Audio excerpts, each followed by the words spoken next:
Welcome everyone, today we have a new guide video for Honkai Star Rail. So in this video, we'll be looking at a review video which we will be looking into the battle pass, and this will be the paid battle pass as you can see over here. And over here what I want to do is, I want to provide you guys with the most summarized information and also the most detailed analysis of the battle pass. So what I did was, I came over to have a look at what is available in the battle pass, and I took a while to count them and also to tally them up to see exactly what you get if you pay for the battle pass. And this is actually quite important. So the first part of the video, we'll look at what is available that's given to us if you pay for the battle pass, and how much does this translate into energy and also into jade. This is also quite important. On the second part of the video, we'll look into the best weapons that is available on the battle pass and what are the reasons behind it. And on the final part of the video, I'll give a review to the battle pass, whether it is worth it to low spending players, and what is my opinion about the battle pass if you pay for it. Now coming into the game, you can see I'm currently level 25 with the first battle pass that is in the game. I did miss one day because I was rerolling, so I'm a little behind. I'm sure some of you will be very close to level 30, and this is when it gets really tempting to go for the battle pass weapon. And this is only available if you pay for the battle pass, right? So I really want to make this video, and it has been taking me a while to count everything that is in the battle pass. So over here, Proton GG does have a really good summary of what is in the battle pass, and over here I use those information to count everything that is available. So you can see I have written the notes over here of the item that's in the battle pass and what does those items do for us. Now I have also made special highlights to items that can be quite important, very important, and also quite interesting. So you can see the highlights over here. Now because we'll all be getting the free battle pass, I decided to not include those values. So we'll be looking into what is available in the paid battle pass. So just a brief summary, we get about 210 of the Traveler's Guide, which each of the books will provide 20,000 experience for the characters. And this actually translates in about 2,100 energy or 1,750 jade if you spend 50 jade per 60 energy. Now you might be wondering how I'm calculating this. It's because if you come over to the dungeons over here, so I'm trying to calculate this at the higher level of the world, so we don't underestimate. So if we come over to teleportation, and I'll show you guys quickly of my estimation. Notice I'm currently in Equilibrium 2, and we don't get any purple ones. At Equilibrium 3, you start to get the purple loots. And this is the base of the calculation. I'm basing the calculation on Equilibrium 3, and if you do get to Equilibrium 4, this could be a little higher. And similarly, you can see the calculations for the credits over here. So at Equilibrium 3, you get 20,000 credits each time you spend 10 energy. And if you do get over 1.2 million credits, it is likely around about 620 energy that is spent for those credits. So this again is based on Equilibrium 3. And this also translates in about 500 of the jade in value. Now because most of those items are available in-game, and this is why I want to convert them into energy. So what is the value of energy to the players, and what is the value if you're spending the jade to refill? Some of the bigger highlights is you can get about 6 of the fuel, and this is about 60 energies each. And usually you can't really buy them for 50 jade, so they are worth more than 50 jade. But over here I wrote them as 50 jade. And similarly, there is a special item called the Tracks of Destiny. And as a correction over here, we actually get 4 free of those because of the paid battle pass. So notice there's 2 over here at level 35, and there is 2 over here at level 15. Those items is going to be quite essential for the later stage of the gameplay. Now we'll also be getting 2 of those for free on the free battle pass, and 4 of those on the paid battle pass. So on the character ascension level 6, you can unlock some really good benefits for your characters. And each time you unlock this, you're going to need this item. At the start, this won't be a big deal, but you can see at Ascension 4, Ascension 6, you need at least 2 for your characters, and each character is going to need 2. Very soon you're going to be running out of it. So if you come over to the Ember Store, you can be buying those every month for 1. So you can buy 1 of those a month in the game as well, on top of the 2 you get for free in the Battle Pass. Now the Battle Pass also included items like the Grand Gift of the Past Strider and also the Gift of the Past Strider. What I'm assuming is those will be essential materials for the characters that you can select from. Now because I haven't bought the Battle Pass and I haven't looked into the items, I'm not sure what is inside of the package, so we're not going to use those for the estimation. Likely they're worth at least 200 or maybe 400 in terms of energy and also in jade. And finally, there is going to be the choice of a 4-star weapon of your choice. So the second part of the video, we'll have a look at what is the best weapon and how broken or how powerful it is as a pay-to-win weapon.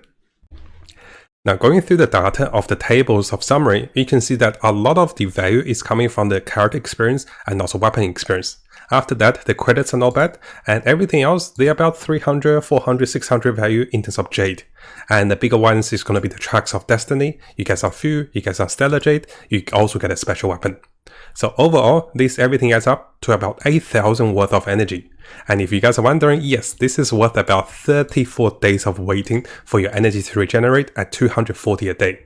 So this is the first kind of pay to win part. You kind of accelerate your progress and also get a lot of items in the game about 34 days ahead of the players who are not buying this battle pass.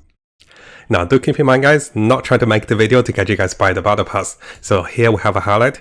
Other than the battle pass weapon, everything can be found in the game and everything is for free. So you don't have to rush your progress. You don't have to, beat anyone. It's not a competition, right? We don't have any PvP in the game. So you don't have to rush for those. Everything is for free. But in terms of value, that's what I'm trying to show you. It is worth about 34 days of worth of energy. And in terms of the Jade value, it is about 6,700 worth of the Jade. So if you guys remember, in the comparison, the monthly card is about 3,000 worth of Jade, while the actual, battle pass for $10, which is a double price of the monthly card, is about 6,700 worth of the Jade. Even if we run this lower a little bit, it's about 6,000 worth of Jade. So this is why I say, if you do plan to pay for the game, usually buy the monthly card first and then consider the battle pass. And those will be the most, $5 and also $15 I recommend for the low spending players. But of course guys, not trying to get you to spend. This is why I want to make the summary to see what is available and also to warn you guys, everything's free except the weapon. Now if you guys haven't subscribed, it is a really good time to do so, because I'll be covering tons of free Jade guides, new events, official updates, and also free to play tips and also tricks to Hong Kong starrail. And make sure you turn on the notification guys, because some of the events and also some of the updates may be time limited and with a limited number of giveaways. Like in this particular guide, only 2,000 players can get the lucky giveaway for 3,000 Jades. So make sure you subscribe and also turn the notification on. And if you look over here, a lot of you haven't turned it on. We have over 80% people who haven't turned it on. So make sure you turn it on for the latest news and also all the freebies with Hong Kong starrail. Now coming over to our second part. Because at level 30 for the battle pass, you'll be getting a choice of the 7 weapons that's available in the game. So let's come on over to Prodigy G to the analysis you have on the weapons. Now I want to keep this part to the second part because I don't want to encourage you guys to buy the battle pass, because you only get to see the weapons or try them if you buy the battle pass, right? So I don't want you guys to think about buying. You don't have to buy the battle pass, but this should give you the best understanding of what is available for the packages. Now going through the 7 exclusive weapons in the game. So the first one is going to be for you for Abundance. This one provides bonus max HP to the character, and also this provides healing to the characters on the team when the character uses normal attack.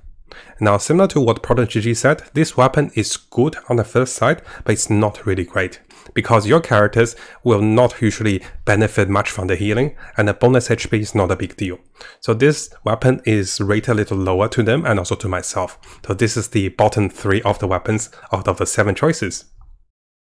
Now as we keep going, the Hunt weapon is actually quite interesting. This weapon turns your Hunt character, which is a DPS single target character, into a utility character. So each time the character that holds this weapon critical hits, there is a chance of removing a buff from the enemy. Now this weapon seems very good or very interesting at the start, because your Hunt character now becomes a utility character. But notice that you have to quit. After quitting, there's only a 16% chance of removing a buff. So it's very RNG. Even at the highest level, it's 32% chance.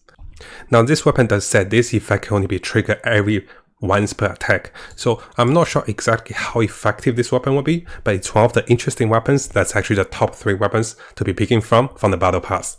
But you also have to quit, right? So it's a lot of conditions for a lot of itemization for this weapon. Now because the Hunt character are usually for higher damage characters, you can see that this weapon provides utility, but in terms of damage, this weapon actually falls below a lot of purple weapons that is in the game. Now the third weapon is going to be the preservation weapon for This Is Me. This weapon is actually quite interesting for the Fire Trailblazer, because this one will provide an increase of defense and also provide you with increased damage to your ultimate based on your defense. So if we quickly come over here and have a look at my Fire Trailblazer, I have about 2000 defense. So 60% of 2000 defense is about 1200. So this will increase my ultimate damage by 1200, which is not dramatic. It's like a 50% increase of overall damage for the ultimate. So this also makes your Fire Trailblazer deal small damage and also provides more defense. But in reality, we also have other weapons that can replace this one. So one of the weapons I was talking about is going to be the one you get from the Hatter store. So in the Hatter store, we can exchange for one of the best weapons for the Fire Trailblazer. This particular weapon will provide the Trailblazer with a bonus set of defense and also resistance and also reduction to damage, which is also really good. This also provides a shield. This provides a lot of defensive capacities. And of course, the 5-star weapon is a higher scaling. So I reckon this weapon probably might be the top 4 weapon out of the 7. I will have a ranking tally after this one. Now the next weapon we have is going to be the Harmony weapon, and this is Crave the Moon, Wave the Clouds. This weapon is quite random, so this weapon provides your whole party with 10% attack, 12% critical damage, or energy regeneration by 6% on the first go. So over here, let's have a look at what characters are available to use this weapon. I forgot to do this at the start, right? So if you go to the Harmony section for the characters, you can see there are only 3 characters. Both Asta and also Bronya want to be casting the ultimate a lot, while Tinyu does not have a problem with energy gain. So usually this weapon is the best weapon for Tinyu to provide buffs on your party. And Proton GG have also ranked this weapon to be the top 3 weapons to be choosing from. Now for me personally, I think this weapon is nice, and if I'm running a support, I would like to provide buffs to my whole party. And because the buffs is so random, it's a little inconsistent. So this weapon is like, so to me as well, maybe my top 4 weapon or top 3 weapon. Now the next weapon we have is going to be in Infinity, where we'll meet again. So for this weapon, let's have a look at the characters we can use it from. I should have done this for the start, right? So the characters I can use this weapon from at the moment is going to be Pella, Sample, and also Welt. Now this weapon is said to be very strange because the system, what Proton GG says, this weapon is not tested. So when a character casts a spell or use normal attack, they will deal additional 48% to 96% attack as bonus damage.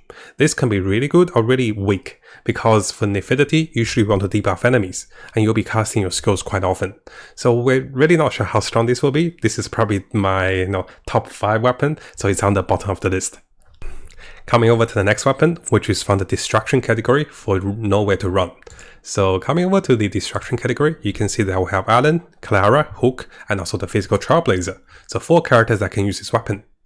Now over here, what you can see is this weapon will provide us with bonus attack percentage and also restore of HP. This weapon is nice, and because we have the tally up of the damage calculation over here, you can see this weapon is the top weapon compared to the other 4-star weapons. It is still weaker to the 5-star weapons, and this is what I'll show you guys. So over here, there is a replacement for this weapon. So the 4 of Aeon is much stronger. So notice this is 86%, this is 96% damage. So in that sense, if you already can buy a weapon from the shop for free, you don't have to pick this weapon from the battle pass.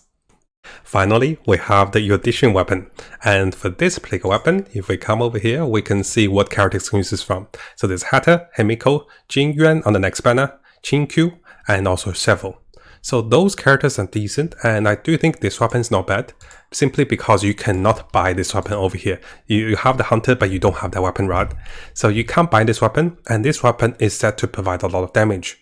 Because the Audition characters tend to have a higher maximum energy, they also gain a lot of damage. So looking at the damage scaling meter over here, you can see this weapon at 1 rank or 1 copy will provide probably the top DPS before the 5-star weapon before the dawn. At 5-star, it's a little higher. So in terms of damage, this weapon is pretty decent. And because the testing that was done over here for the weapon can be even higher for its damage. So this weapon in terms of AoE damage can be quite interesting. And you can see most of the characters that use this weapon will deal AoE damage. So in terms of top priority, this weapon is probably top 2. Now briefly talk about the best 3 weapons that is available on Proton GG. So by their rank, the Hunt weapon and also the Harmony weapon and also the Audition weapon will be the top 3 weapons. And the Preservation weapon and also the Infinity weapon are something to be considered. Now for me personally, I would recommend if I was going to try to get one of those weapons, I don't think any of those are super strong pay to win, to be honest. I think I go with a Harmony weapon for the supporting character, and this means I don't have to get it too high to get all the effects. After that, I may be considering this particular weapon for the Flame Trailblazer if I do not buy the 5-star weapon. But likely I'll be buying that for him. So I probably won't go for that. And Return to the Darkness, if I do run a character with a really high critical rate, I'll be going for this weapon. Now other than that, I don't see a big highlight for those 4-star weapons. And this is a good thing. So it turns out that Battle Pass weapons are not too pay to win. And they're exclusive, but they're not a must have. And over here you can see the summary. It will take you 5 months to actually max out one weapon, to have the weapon to the maximum level, because it takes 5 months to buy about 6 battle passes. So in terms of the pay to winness of those weapons, I don't think it's that strong. And this is good because this will help you to better decide whether you want to buy the battle pass or not, because everything else is also free in the game. Now before we finish the video, what is my review of the battle pass? For me personally, I have said this before, maybe for the first time of the battle pass that's available in the game, I may be tempted to buy the battle pass. You can see that I have not bought the battle pass, so I'm currently on level 25. But once I get to level 30 or even I get to level 50, we still have 30 days to go with the battle pass. So I don't recommend buying the battle pass right away. Maybe wait till until you get to level 30, until you get to level 40 or even 50, so you can get everything, then consider the battle pass. It's not going to disappear, and if you really do need the items and you think it's worth it for you, then you consider buying the battle pass. For me, I'm still undecided because I'm happy with where I am, but in the future, if I do need a lot of materials, I'll come back and see what I get and what is the best value. And if I think that's worth it for me, then I'll be buying this one. Now the only reason the battle pass seems to be tempting is because in the early stage of the game, we lack everything. In the future, after a few months into the game, you probably won't be buying the battle pass for a lot of those items. And in the end, you're just going for the few, you're going for the tracks of destiny, and probably the starter jade, which does not make the battle pass that tempting after a few months. So keep that in mind as well. Now hopefully you guys enjoyed this video. So what do you guys think about the battle pass? How do you find the summaries over here? Because it took me a while, a really long time to count those. Because trust me guys, it takes a while to count everything and keep track of those. And would you be buying the battle pass, or if you have already bought the battle pass, which of the weapon have you chosen? So let us know in the comments below. Are you going to buy the battle pass? And if you do, which weapons are you getting for the battle pass? Now before you go, and if you guys didn't know, we have a new YouTube channel. And if you guys haven't subscribed, make sure you subscribe and check out the behind the scenes and also fun clips and also more stories about us. And then you get to know me a little more personally instead of just reading the news and also the games, right? So I want to share a little bit more with you guys. So make sure you check this channel out if you're interested about Matt and also Uni. She's really funny too, and she's really shy. So I want to give her a surprise and do a shout out for the new channel to get some subscribers. Thank you guys. I'll see you guys next time.